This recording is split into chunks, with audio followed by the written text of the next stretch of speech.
عزيزي المشاهد، بدون رغي كتير وبدون مقدمات، حاجة لازم تعرفها عني: أنا حرفيا بعشق باتمان.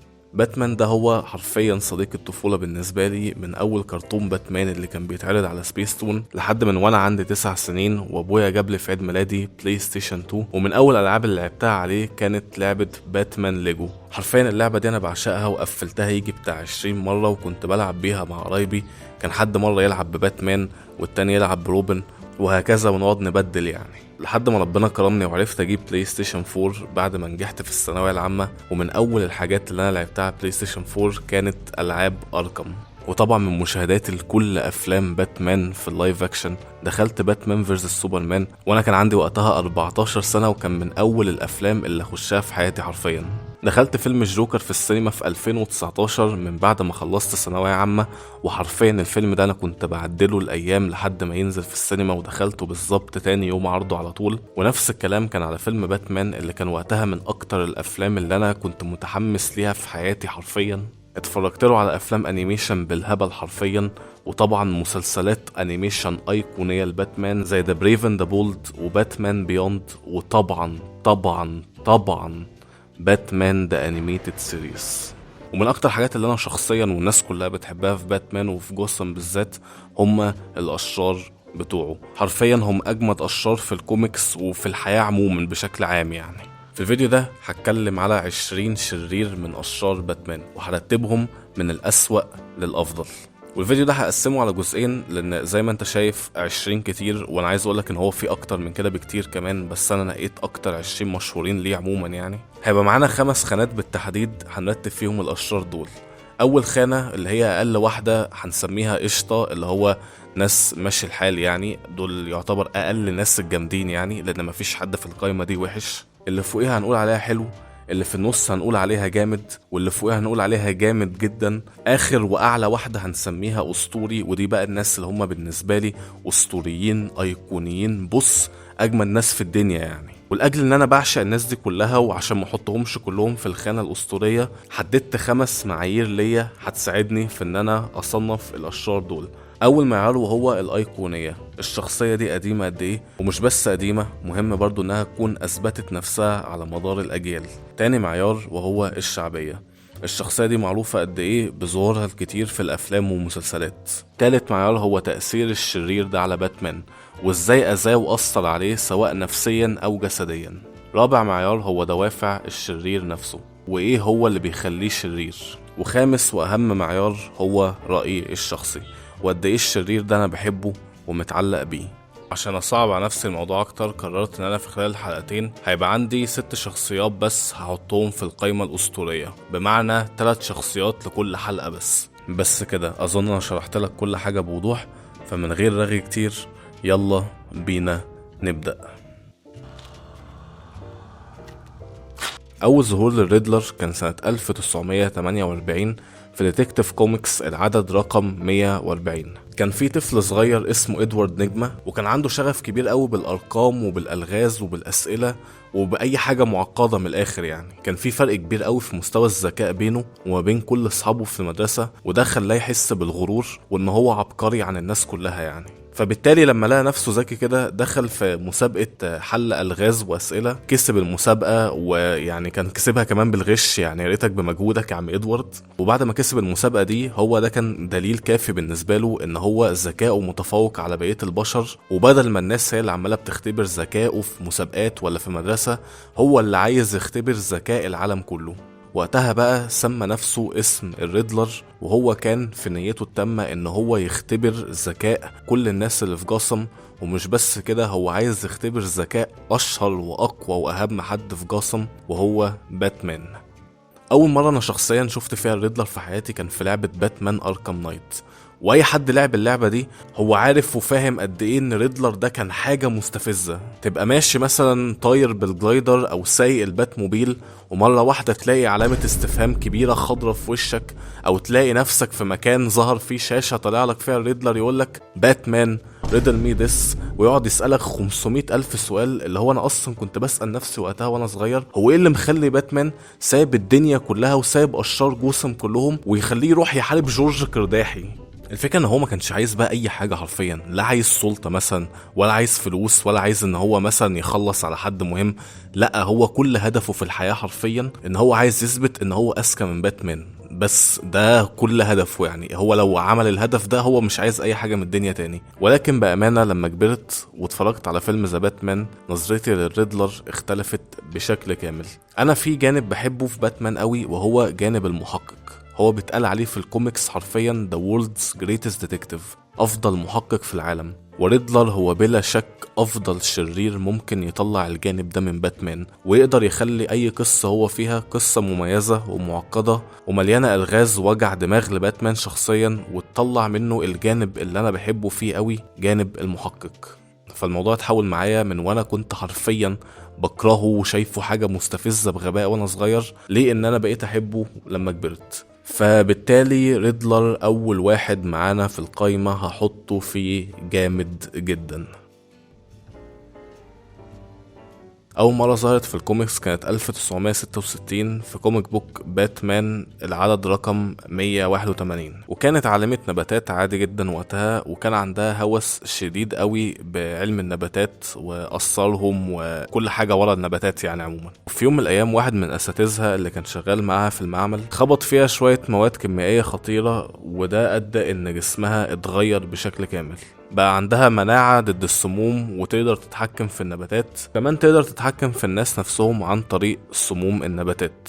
التحول اللي حصلها في حياتها ده خلاها تبص على ان النباتات دي كائنات مستضعفة، وانها شايفة ان الانسان ده هو عبارة عن مصدر تهديد كبير للبيئة، وان العالم كله محتاج يرجع للطبيعة بشكل كامل، فيما معناه ان هي ضد المصانع والتكنولوجيا والعالم الحديث. يعني هي عايزة العالم يرجع زي الاول. انا شخصيا بحب بويزن ايفي جدا، وممكن اكون شايفها تقريبا اقوى حد في الليستة دي كلها حرفيا. يعني الست دي انت لو رحت جسم ودوست على زرعة ولا ولعت في شجرة ولا اي حاجة ممكن تتجنن حرفيا وتدمر المدينة بالكامل يعني. بس دي برضو يعتبر مشكلتي معاها شوية في دوافعها. يعني هي واحدة بتقعد تقول نباتاتي نباتاتي محدش يأذي نباتاتي. يعني انت لو بتسقي الزرع بتاعك كل يوم مثلا والمصانع ما بتطلعش مخلفات والناس كلها مهتمة بالطبيعة، محدش هيشوف بويزن ايفي دي ولا هيسمع عنها وهتبقى عايشة في سلام. اول ما بص تحس ان حد بيأذي في الطبيعة ولو شوية يعني هتتجنن خلاص. بس انا شخصيا بحبها جدا، انا شفتها في كذا حاجة. هي ما كانش ليها دور كبير قوي في الالعاب، بس البوس فايت بتاعها كان دايما بيبقى حلو. طبعا هي كانت موجودة في فيلم باتمان اند روبن، بس احنا مش عايزين نجيب سيرة الفيلم ده خالص يعني. ولكن بحب نسختها قوي في باتمان ذا انيميتد سيريس، واكتر نسخة شخصيا بحبها ليها هي نسختها في مسلسل بتاع هارلي كوين. المسلسل ده جامد قوي بامانة ورشحه لاي حد يعني. بحب بويزن ايفي، ولكن هحطها دلوقتي في الخانة بتاعت جامد. ده الحين ما نشوفه في المستقبل ان شاء الله في فيلم مهم، يكون طبعا فيلم احسن من فيلم باتمان اند روبن. اول ظهور لهارفي دينت كانت سنة 1942 في ديتكتيف كوميكس العدد رقم 66. وطبعا كلنا عارفين قصة هارفي دينت الرائعة من فيلم ذا دارك نايت، ولكن قصته في الكوميكس فيها شوية اختلافات بسيطة. يعني في الكوميكس بيوريك ان هارفي وهو صغير كان عنده مشاكل كتيرة مع ابوه، وان ابوه كان شخص عنيف جدا وكان بيضربه وبيطلع عينه على طول يعني كأسلوب تربية ليه. وده ادى ايحاء لهارفي وهو صغير ان العالم مش عادل، وان العدالة دي حاجة بالمزاج يعني مش دايما بتطبق زي ما المفروض تتطبق. وعشان كده لما كبر بقى مدعي عام زي ما كلنا عارفين يعني، وكان وقتها بيحاول يحسن القانون ويفرض العدالة بجد على جوثام ويخلص من كل المجرمين اللي فيها. في الكوميكس مش الجوكر هو اللي كان السبب في ان هارفي نص وشه يتحرق. فاثناء محاكمه زعيم المافيا سالفادور ماروني نفسه كان شايل معاه ازازه جواها حمض في جيبه ورماها على نص وش هارفي الشمال اثناء المحاكمه، وده اللي تسبب في ان نص وشه يتحرق. وفي مسلسل باتمان ذا انيميتد سيريس كان ليه خناقه مع روبرت سون ادى ان في مفاعل يفرقع في وشه، وده برضه ادى ان نص وشه يتحرق. وسواء ماروني كان السبب او روبرت سورن كان السبب او حتى الجوكر كان السبب، النهاية دايما واحدة. راجل مشوه خسر نفسه وخسر كل حاجة حرفيا. هارفي دينت من هو صغير كان عنده نوعا ما انفصام في الشخصية، كان عنده جانب شرير جواه هو ما بيحبش يطلعه، وبيحاول على قد ما يقدر ما يطلعوش، وانه يظهر دايما الجانب الكويس منه، بالذات ان هو دلوقتي بقى ليه مكانة كبيرة في جوثام. ولكن بعد الحادثة اللي حصلت زي ما تقول كده، الجانب الوحش المستخبي ده هو دلوقتي اللي طغى على هارفي دينت نفسه، ودمر ايمانه بالكامل ان القانون بيحمي الشخص الكويس، وبقى في منظوره ان العدالة نفسها عشوائية زي الحظ. هارفي دينت بقى مؤمن ان البشر نفسهم منافقين، وان القانون بيتطبق حسب المزاج وبس، والصدفة نفسها عادلة اكتر من البشر، لان الحظ ممكن يديك 50% خير و50% شر، انما البشر نفسهم هيدوك 100% شر وبس. فعرفيا ايمانه الشديد بالحظ ده خلاه هو اصلا مش مسؤول على قراره، بل ان هو معاه كوين وشها سليم ووشها التاني مشوه، وقراراته سواء حلوة او وحشة هتبقى على حسب الوش اللي الكوين هتطلعه له. يعني مثال مثلا تو فيس قبل كده قرر يسرق بنك، فهو بيسرق البنك طلع العملة وريته الجانب الوحش وكمل السرقة بعنف وخد الفلوس كلها بنفسه. وفي سيناريو تاني قرر ان هو يسرق بنك برضه، بس المرة دي العملة طلعت على الجانب الكويس، فخد الفلوس كلها اللي سرقها دي واتبرع بيها. باتمان بيكره فكرة تو فيس لان شايف ان في نسخة لسه موجودة كويسة من هارفي هو بيحاول يطلعها، وكاره فكرة ان هو شخص فقد الايمان بالاختيار واستسلم بالكامل لمبدأ الصدفة. باتمان شايف ان الاختيار ده مسؤولية، اما تو فيس شايف ان الاختيار ده مجرد لعبة بالكوين. مش عارف خدت بالك ولا لا، بس انا حرفيا انا بعشق تو فيس. تو فيس ده من اكتر الاشرار اللي انا بحبهم بشكل عام، مش في باتمان بس. انا بشوف ان مبدأ تو فيس فكرته عبقرية قوي، ان انت عندك في شخصيات كتيرة جدا عندها شيزوفرينيا وعندها انفصام في الشخصية، بس ده بيبان من جواها، بس عمرك ما تعرف تقول من بره. بس الراجل ده حرفيا انت تعرف تقول من بره، لان هو وشه متقسم نصين حرفيا يعني. فانا شايف ان الفكره نفسها عبقريه قوي يعني. وانا من وجهه نظري لو انا هختار ان في فيلم بالكامل يتعمل لشرير من اشرار باتمان، هختار ان هو يبقى تو فيس، لان هو بالنسبه لي احسن حد بيطبق مقوله ان كل شخص كويس محتاج يوم واحد بس وحش عشان يطلع اسوأ ما فيه. فبلا اي نقاش وبلا اي منازع هارفي دينت هو اول واحد هيتحط معانا في الخانه الاسطوريه. أول ظهور معانا لشخصية بلاك ماسك كانت سنة 1985 في كوميك بوك باتمان العدد رقم 386، ويعتبر هو أجدد شخصية معانا لحد دلوقتي. ومش بس أجدد شخصية، ده كمان عنده أروش اسم حقيقي فيهم كلهم. يعني اسمه الحقيقي هو رومان سايونس. رومان سايونس اتولد في عيلة غنية في جوثام، وكان أهله أصحاب شركة اسمها جينيس كوزماتكس. ومن بره ممكن تقول إن حياته مثالية، ولكن هو كان بيكره أهله بشكل مش طبيعي يعني، لأن أبوه وأمه كانوا مهووسين بفكرة المظاهر ومظهرهم قدام الناس وكده، ودي كانت حاجة بتضايقه يعني وهو صغير. ودي الفكرة إن بعدين إن هويته جت إن هو يكون لابس ماسك أسود، لأن هو بيكره فكرة إن الناس تكون سودا من جوه، بس بيلبسوا ماسكات لأجل إن هم يحسنوا مظهرهم قدام الناس. بس هو قرر إن هو عايز يلبس ماسك اسود عشان يوري السواد اللي في قلبه بجد.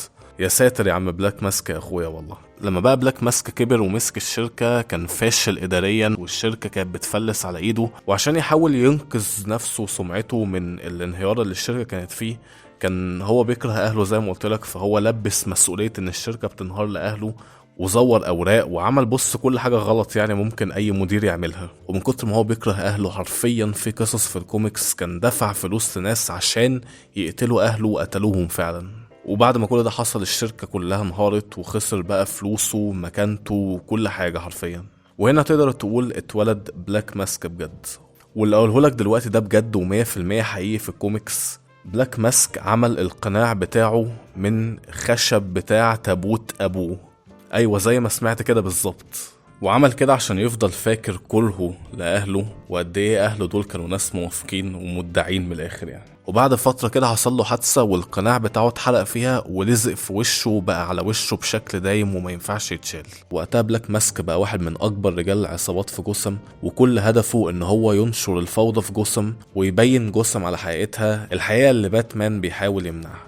انا عشان اكون صريح معاك انا بحب بلاك ماسك، ولكني مش متعلق بيه قوي زي الباقي. فاكر ان انا شفته في العاب اركم، وفاكر برضو كان ليه دور جامد قوي في فيلم باتمان اندر ذا ريد هود، ولو فاكرين برضو هو كان الفيلن في فيلم بيردز اوف براي اللي نزل من 5 سنين ده. بس انا ما كنتش محب قوي بصراحه لبلاك ماسك في الفيلم ده بالذات عشان اكون صريح يعني. وانا كمان يعتبر ما قريتلوش اي كوميكس خالص، يعني ما قريتش اي كوميكس الباتمان بلاك ماسك كان فيها، فعشان كده بلاك ماسك هحطه على طول في خانه الحلو. كليفيس يعتبر واحد من أقدم باتمان فيلنز، ظهر سنة 1940 في ديتكتيف كوميكس عدد رقم 40. بس هو ما كانش بالشكل اللي احنا عارفينه دلوقتي ده، مش اللي هو الوحش التين الكبير اللي بيقدر يتحول لأي شخص وأي حاجة هو عايزها. لا، أنا عايز أقولك إن أول نسخة منه باسم بازل كارلو كان بني آدم عادي جدا، كان ممثل أفلام رعب ناجح في عصر السينما الصامتة وقتها، واشتهر بأدوار الوحوش والمجرمين والشخصيات المخيفة يعني.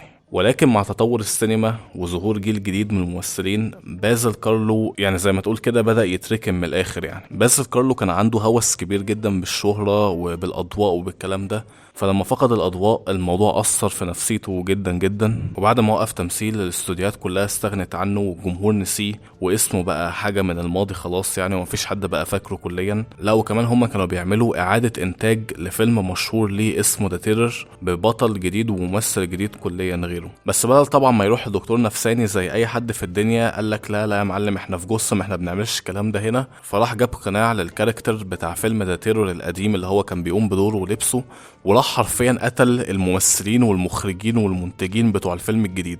اللي بقولهولك ده بجد يعني أنا مش عارف اقول لك يا عزيزي المشاهد، يعني اهلا بيك في جسم. انت معايا بقالك حبه في الفيديو بقى، فالمفروض تكون خدت على الكلام ده.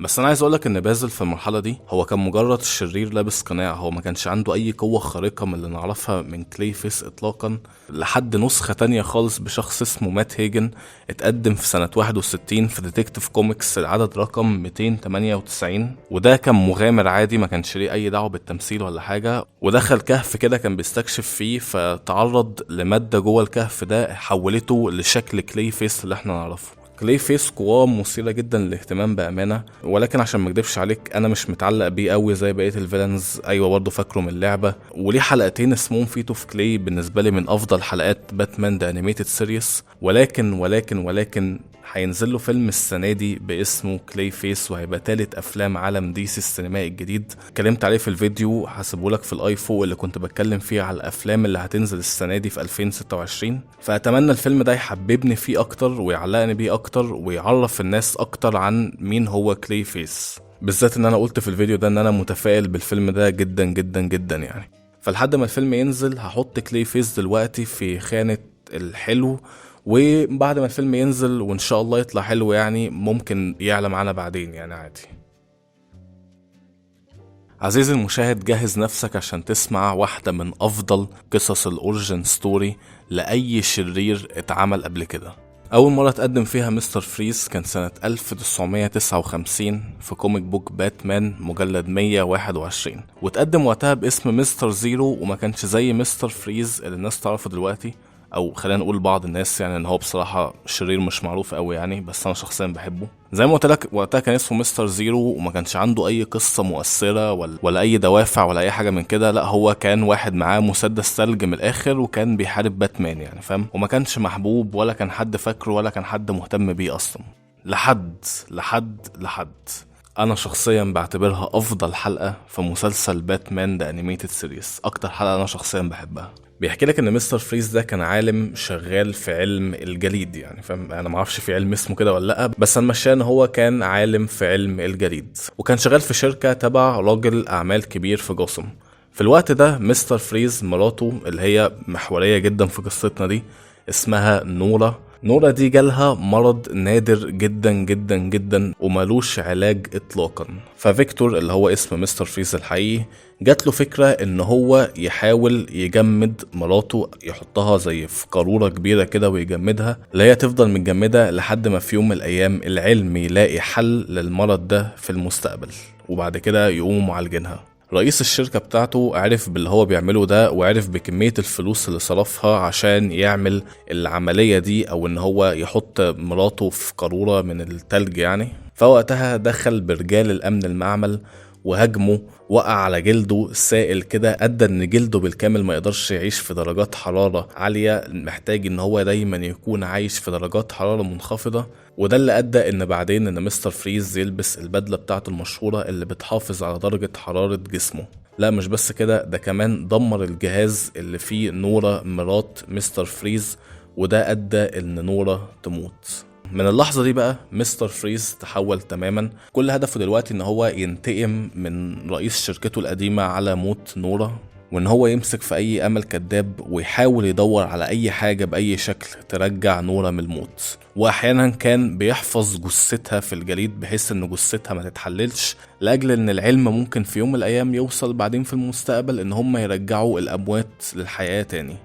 مستر فريز هو واحد من اكتر الفيلنز اللي باتمان شخصيا بيحترمهم، وشايف وعارف معاناته وحاسس بيها لان هو خسر هو كمان اهله وهو صغير. مستر فريز مش عايز يقتل حد ومش عايز يأذي حد، هو هدفه الوحيد بس ان هو عايز يرجع نورا من الموت. ساعات بقى بيعمل عمليات ان هو يسرق مختبرات، ان هو مثلا مش عارف يسرق فلوس، يسرق معدات لاجل ان هو يمول نفسه فلوس عشان يحاول يدور علاج لنورا، او ان هو يدور على طريقة ان هو يرجعها من الموت. خد بالك مستر فريز ده الشرير الوحيد اللي معانا اللي ما عندوش اي كره لباتمان باي شكل من الاشكال. زي ما قلت لك هو عنده هدف واحد بس، ان هو يحاول يرجع مراته من الموت، وعايز يحقق الهدف ده ايا كان هيجي على مين، سواء باتمان او غيره. وزي ما قلت لك باتمان بيحترمه جدا، لكن هو مضطر يوقفه، لان في طريق مستر فريز ان هو يحاول يرجع نورا من الموت بيجي على ناس ابرياء. مستر فريز هو من اكتر الفيلنز اللي انا بحبهم شخصيا. حرفيا انا بقالي اسبوع مثلا محتار هل احطه في جامد جدا ولا في القائمه الاسطوريه، لان الحاجه الوحيده اللي تمنعني للاسف ان انا احطه في القائمه الاسطوريه ان هو مش مشهور وملوش ظهور كتير في الافلام والمسلسلات وكده يعني. للأسف للأسف للأسف الشديد ملوش غير ظهور واحد كارثي كارثي في فيلم باتمان اند روبن، حرفيا شوهوا صورة واحد من أعظم فيلنز باتمان. فالأجل إن في 2 تانيين في الحلقة بتاعت النهاردة أنا شايلهم في القائمة الأسطورية، هضطر آسفة أن أحط مستر فريز في جامد جدا، هحطه حتى قدام ريدلر في المقدمة جامد جدا، وأمل في يوم من الأيام إن هو يطلع في فيلم الباتمان يبقى فيلم محترم يعني بدل الهبل اللي حصل قبل كده ده، والناس تعرف القصة الحقيقية للراجل ده وليه الراجل ده هو من أفضل فيلنز باتمان. هوجو سترينج لحد دلوقتي يعتبر هو أقدم واحد معانا في الحلقة كلها. أول ظهور ليه كانت سنة 1939 في ديتكتيف كوميكس العدد رقم 36، ويعتبر من أوائل أشرار باتمان بشكل عام. هو عبارة عن طبيب نفسي عبقري جدا، عنده شغف غير طبيعي بالعقل والخوف والسيطرة وأي حاجة زي كده يعني. شخصية ذكية جدا لكنه مهووس بنفسه وأناني بشكل مش طبيعي يعني كان مهووس بنفسه لدرجة ان هو كان شايف نفسه عالم اعظم من اي حد، والبشر دول عبارة عن مجرد تجارب تحت ايده. والراجل ده عنده هوس غير طبيعي باتمان بطريقته واسلوبه، وان هو عنده هوس كبير قوي ان هو يعرف هوية باتمان الحقيقية. والمعلوماتك فعلا هو من اول الناس اللي عرف مين هو باتمان ويعرف ان باتمان هو بروس وين.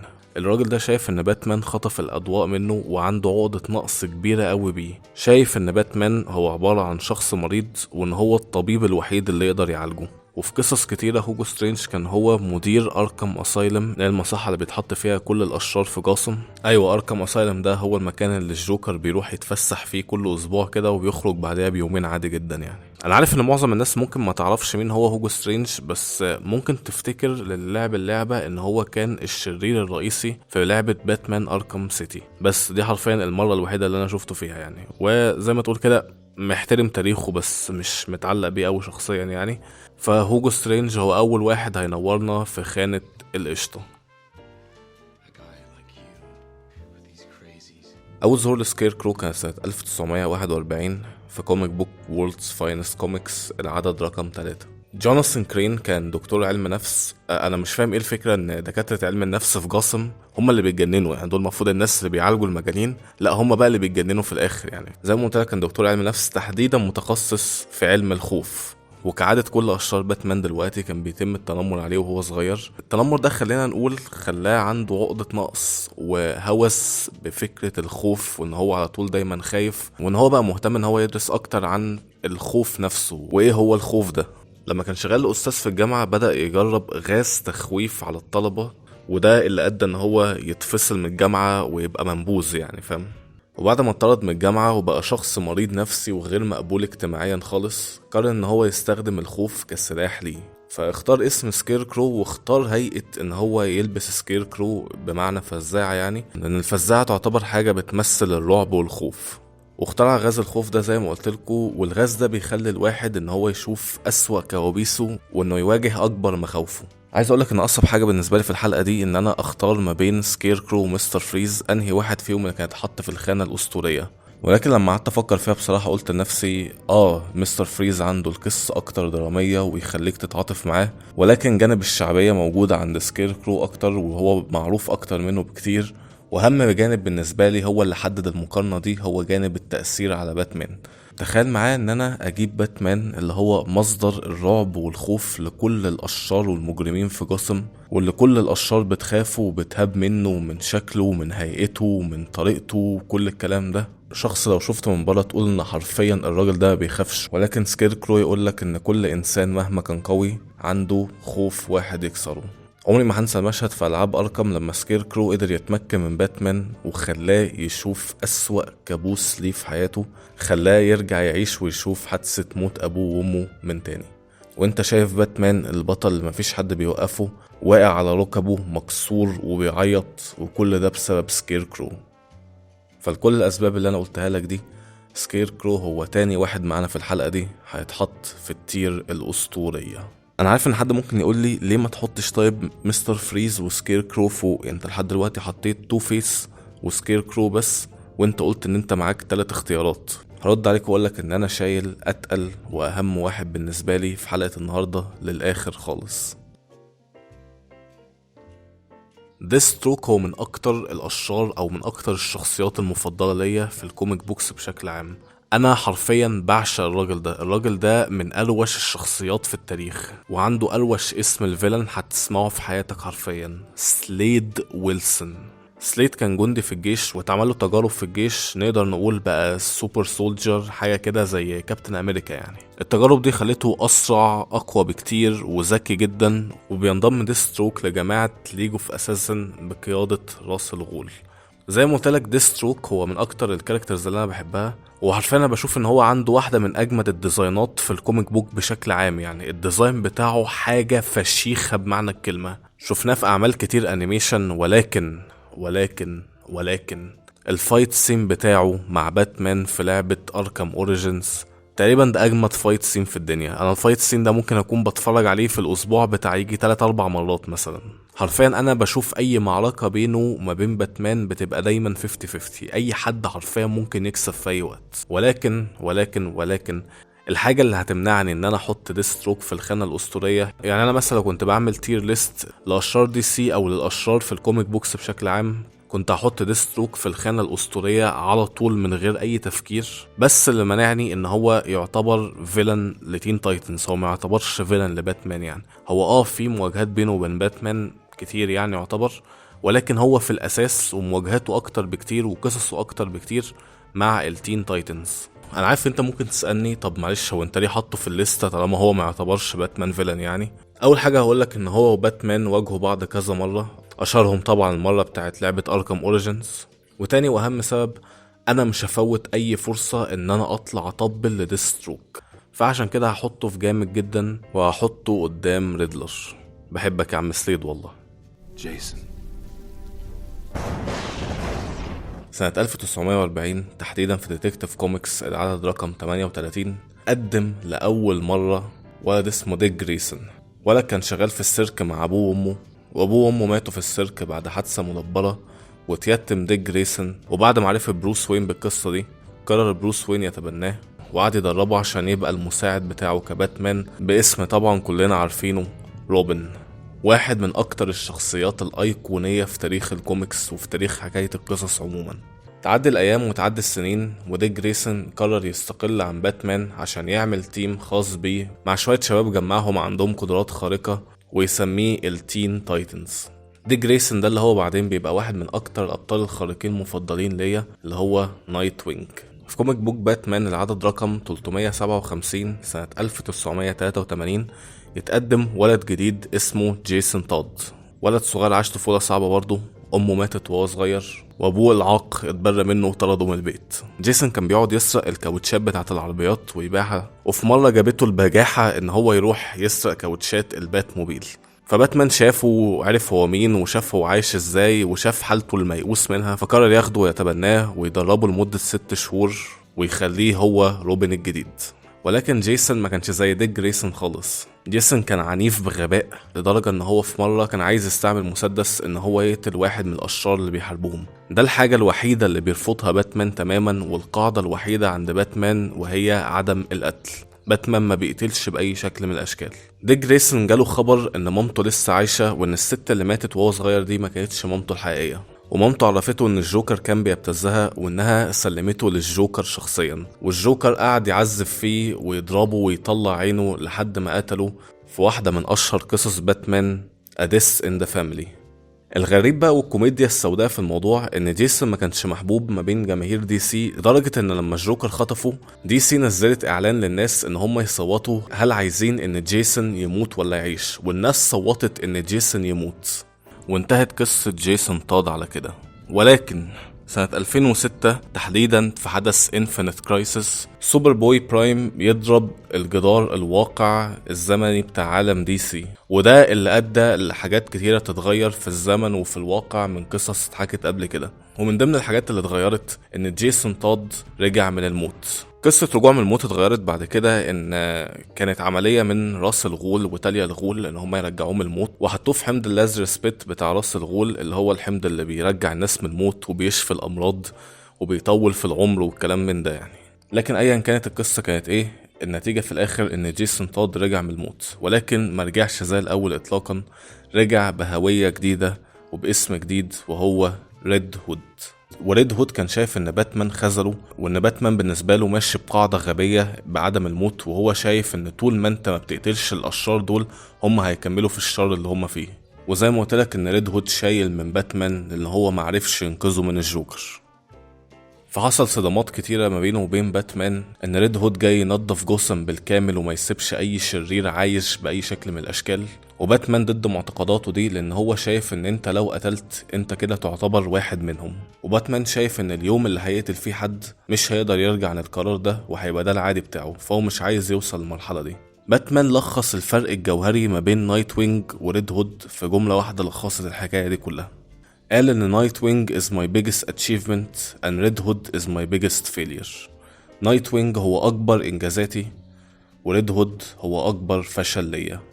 في النهاية عايز اقول نقطة مهمة، كل شرير هو بطل قصته، وكل بطل هو شرير في قصة حد تاني. الموضوع كله راجع لك انت عزيز المشاهد، انت عايز تبص على القصة من انهي منظور. اختم الفيديو بتاعنا بان احط ريد هود للتير الاسطوريه. لو في حاجه عزيزي المشاهد واحده تخرج منها من الفيديو ده، ان انت تتفرج على فيلم باتمان اندر ذا ريد هود، واحد من اكتر افلام الكوميك بوك المفضله ليا، واحد من اكتر الافلام اللي انا بحبها في حياتي بشكل عام. شكرا جدا لو وصلت لحد هنا، ما تنساش تعمل سبسكرايب عشان تستنى الجزء التاني. انا شايل ناس تقيله جدا للجزء التاني زي راس الغول، بين، هارلي كوين، بينجوين، كات وومن، وطبعا الجوكر. واهم حاجه ما تنساش تقول لي رايك في الليسته في الكومنتات، وتقول لي برضو الليسته بتاعتك الخاصه في ترتيب اشرار باتمان من الاسوأ للافضل. شكرا جدا على مشاهدتكم، واشوفكم في الفيديوهات الجايه.